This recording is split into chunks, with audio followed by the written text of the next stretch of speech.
Hi dears, this is fourth part of our online class for letters from the mothers of Nanjambaram to the Supreme Court. In previous two videos, we discussed text part of this letter. In last class, we saw an organic farmer, Mamal Shah. He had made a stream to his village by his own hand, Kaidodu. And then we gone through the painful incidents in the life of his daughter and granddaughter because of the endosulfan. Okay, now let us move to the next part of this letter. It was not the ignorance of the agricultural scientists which gave rise to their plight. On the contrary, it is the result of fatal, unscrupulous greed and terror-spreading activity of government which interprets scientific knowledge and sells itself out into the market. We saw the plight of endosulfan victims, and it is not the result of ignorance of agricultural scientists. But it happened there because of the irresponsible attitude of government. We cannot blame agricultural scientists for this plight, for this present unfortunate situation. നെഞ്ചമ്പറമ്പ് പ്രദേശത്ത് ഇന്ന് അനുഭവിക്കുന്ന ദുരവസ്ഥക്ക് കഷ്ടാവസ്ഥക്ക് കാരണം agricultural സയന്റിസ്റ്റുകളുടെ ignorance അറിവില്ലായ്മയല്ല. They are not uneducated or unaware. അവർ കൃത്യമായി കാര്യങ്ങൾ പഠിച്ച് മനസ്സിലാക്കി വേണ്ട റിപ്പോർട്ടുകൾ സമർപ്പിച്ചതാണ്. പക്ഷേ ആ കാലത്തെ ഗവൺമെന്റുകളാണ് അതിന് ഉത്തരവാദികൾ. In other words, in opposition, the reason for this present unfortunate situation is the activity of the government, is the fatal unscrupulous greed and terror-spreading activity of both state and central governments. Fatal എന്നാൽ deadly, destructive, വിനാശകരമായ എന്നൊക്കെ പറയാം. Scrupulous, without scruple, contemptuous what is right, മനസ്സാക്ഷിയില്ലാത്ത excessive desire, selfish, അത്യാഗ്രഹം. terror-spreading, vomiting of intense fear. So ആ നാട്ടുകാർ ഇന്ന് അനുഭവിക്കുന്ന ഈ ദുരവസ്ഥക്ക് കാരണം ഗവൺമെന്റിന്റെ ഡിസ്ട്രക്റ്റീവായ സ്ക്രൂപ്പുലസ് അത്യാഗ്രഹത്തോടു കൂടിയുള്ള ഇന്റൻസ് ഫിയർ വമിപ്പിച്ചുകൊണ്ടുള്ള സമീപനങ്ങളാണ്. And they interpret scientific knowledge and sells itself out in to the market. And they interpret incorrectly scientific study and its results for business purpose. The Plantation Corporation, the agricultural scientists, and the Central Agriculture Department and the manufacturers of endosulfan cannot evade responsibility for this. Yes, this agency cannot get away by cunning, cleverly escape, slip away. മറുപടി പറയാതെ രക്ഷപ്പെടാൻ കഴിയില്ല. They should answer for this unfortunate situation. They are the responsible for the painful life of endosulfan victims, so they should answer. Directed by the Supreme Court, the Community Health Department of Calicut Medical College, Dr. C. Ravindran, Dr. Prabhakaran, Dr. Thomas Bina, and Dr. Jayakrishna conducted an epidemiology study for the ICMR. They discovered high level of endosulfan in blood samples from Nanjambaram.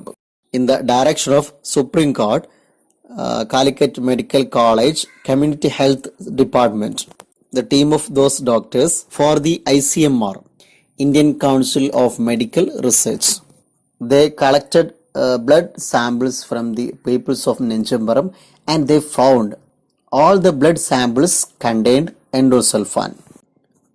Supreme കോർട്ടിന്റെ നിർദ്ദേശപ്രകാരം Calicut medical കോളേജിലെ പറയപ്പെട്ട doctors ഉൾക്കൊള്ളുന്ന community health department ICMRന് വേണ്ടി Indian council of medical റിസർച്ചിന് വേണ്ടി ഒരു epidemiology study നടത്തിയിരുന്നു. Epidemiology എന്നാൽ ടെക്സ്റ്റിന്റെ ഗ്ലോസറിയിലുണ്ട്. കോവിഡ് കൊറോണ വൈറസ് ഡിസീസ് ഒരു എപ്പിഡമിക് ആണ് നമ്മൾ പറയാറുണ്ട് അല്ലെ. അപ്പൊ ഇത്തരം സാംക്രമിക രോഗശാസ്ത്രമാണ് വൈറസുകളുടെ അല്ലെങ്കിൽ അതുമായി ബന്ധപ്പെട്ട ഡിസീസുകളുടെ കൺട്രോളിങ്, അതിന്റെ സ്പ്രെഡിനെ കുറിച്ചൊക്കെ പഠിക്കുന്ന ബ്രാഞ്ച് ഓഫ് മെഡിക്കൽ സയൻസ്. അപ്പൊ അതുമായി ബന്ധപ്പെട്ട് അവർ റിസർച്ച്, ഒരു പഠനം നടത്തിയിട്ടുണ്ടായിരുന്നു.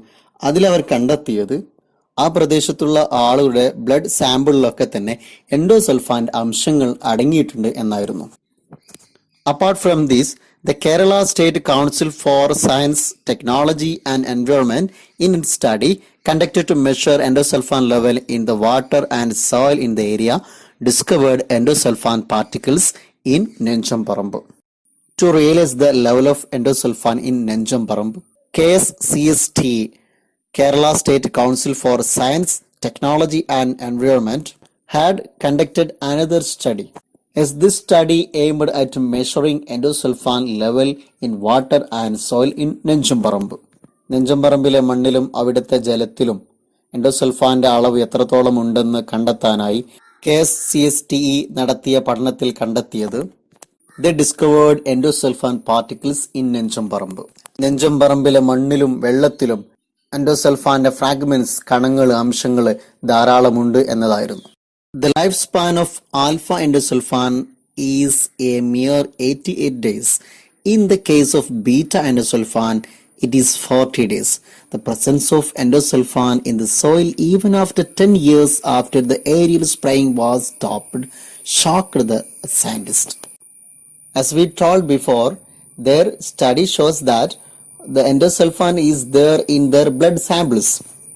But it was shocking to them to know that though the lifespan of endosulfan is very few days, but it is still there after 10 years of endosulfan stopping. അവരുടെ പഠനത്തിൽ അത്ഭുതപ്പെടുത്തിയൊരു കാര്യം aerial spraying of endosulfan, അന്തരീക്ഷത്തിൽ endosulfan തളിക്കുന്നത് നിർത്തിയിട്ട് ഏകദേശം 10 വർഷം അവസാനിപ്പിച്ചിട്ട് പോലും വളരെ കുറഞ്ഞ ലൈഫ് സ്പാൻ ഉള്ള, ലെങ്ത് ഓഫ് ടൈം ഉള്ള, മണ്ണിൽ കിടന്നാൽ വളരെ കുറഞ്ഞ കാലം കൊണ്ട് തന്നെ നശിക്കുന്ന എൻഡോസൾഫാൻ ഇപ്പോഴും അവിടുത്തെ മണ്ണിലും വെള്ളത്തിലും ഉണ്ടാകുന്നു എന്നതാണ്. എൻഡോസൾഫാന്റെ വ്യത്യസ്തമായ ടൈപ്പുകളാണ് ആൽഫ എൻഡോസൾഫാൻ, അതുപോലെ ബീറ്റ എൻഡോസൾഫാൻ. ജനറലി അപ്രൂവ്ഡ് അല്ലാത്ത ഹൈലി ടോക്സിക് ആയ വിഷാംശമുള്ള കീടനാശിനികളാണവ.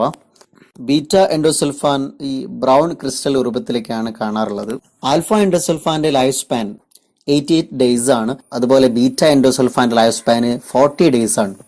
പക്ഷെ ഇത്ര കുറഞ്ഞ ലൈഫ് സ്പാൻ ഉള്ള 88 ഡേയ്സ് കഴിഞ്ഞാൽ, അതുപോലെ 40 ഡേയ്സ് കഴിഞ്ഞാൽ മണ്ണിൽ കിടന്നാൽ സ്വയം നശിക്കുന്ന ഈ എൻഡോസൾഫാൻ എങ്ങനെ 10 വർഷത്തിനു ശേഷം അവിടെ ഇപ്പോഴും നിലനിൽക്കുന്നു എന്നതാണ് അവരെ ഷോക്കിംഗ് ആക്കിയ കാര്യം. Kamalaksha കോക്കൽ, deputy director of KSCST, who conducted the study, says, since it remains in the soil of Nenjamparam even after so much time has elapsed, there is very possibility of it having contaminated the food chain.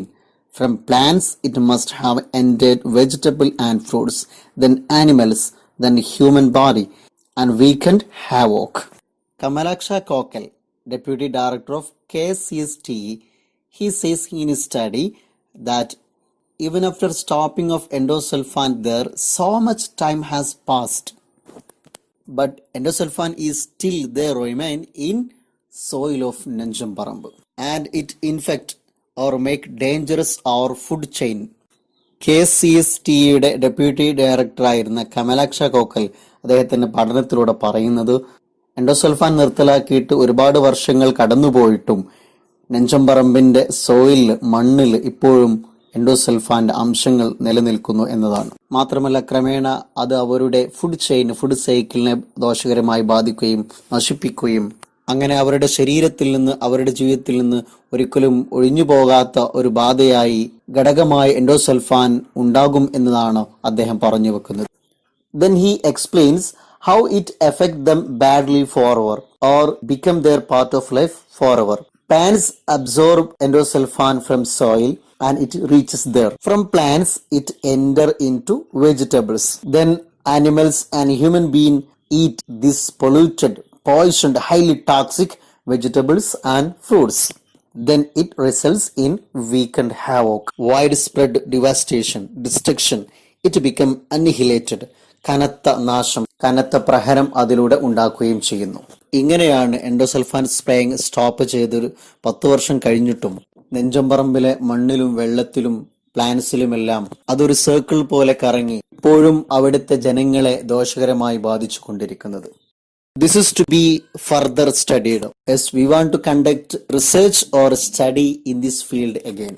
If this observation is placed alongside the 112 ppb, the 172 ppb discovered in the blood samples from the Nenjamparam, as disclosed in the study conducted by Calicut Medical College, it will be revealed that the countless deformed half children who lead to death in life area a creation of endosulfan. Calicut Medical College had conducted a study in this purpose and it revealed that the blood samples from the Nenjamparam contains 172 ppb. ppb means parts per billion. It means number of unit of mass of contaminant per 100 million units of blood. 100 million units of ബ്ലഡിൽ കണ്ടാമിനന്റിന്റെ അളവ് എത്രയാണ് എന്ന് മനസ്സിലാക്കുന്ന ഒരു measurement ആണ്. അതായത് രക്തത്തിൽ എത്രത്തോളം മലിന വസ്തുക്കൾ, ഹാനികരമായ വസ്തുക്കൾ എത്രത്തോളം ഉണ്ട് അതിന്റെ അളവ് എന്ന് മനസ്സിലാക്കുന്ന മെഷർമെന്റ് ആണ്. കാലിക്കറ്റ് മെഡിക്കൽ കോളേജ് നടത്തിയ പഠനത്തിൽ സാധാരണ ബ്ലഡിൽ ഉണ്ടാവേണ്ട 112 ppbക്ക് പകരം നെഞ്ചമ്പറമ്പിലെ ആളുകളുടെ ബ്ലഡിൽ 172 ppb ഉണ്ട് എന്നാണ് സൂചിപ്പിക്കുന്നത്. മാത്രമല്ല എൻഡോസൾഫാൻ ക്രിയേറ്റ് ചെയ്യപ്പെടുന്ന ഈ ഏരിയയിൽ അധിവസിക്കുന്ന countless deformed half children, miss ഷേപ്പണായ അൺയൂഷ്വൽ ഷേപ്പുള്ള പ്രോപ്പർ അവയവങ്ങളില്ലാത്ത ആ കുഞ്ഞുങ്ങൾ ഉടനെ മരണത്തിലേക്ക് വീഴാനും സാധ്യതയുണ്ട് എന്നാണ് അവരുടെ പഠനത്തിൽ വ്യക്തമാവുന്നത്. Okay, let us wind up here. Let us discuss next part in coming videos. Okay, for the further details and to clarify your doubts, you can contact me personally or by comment box. Okay, goodbye.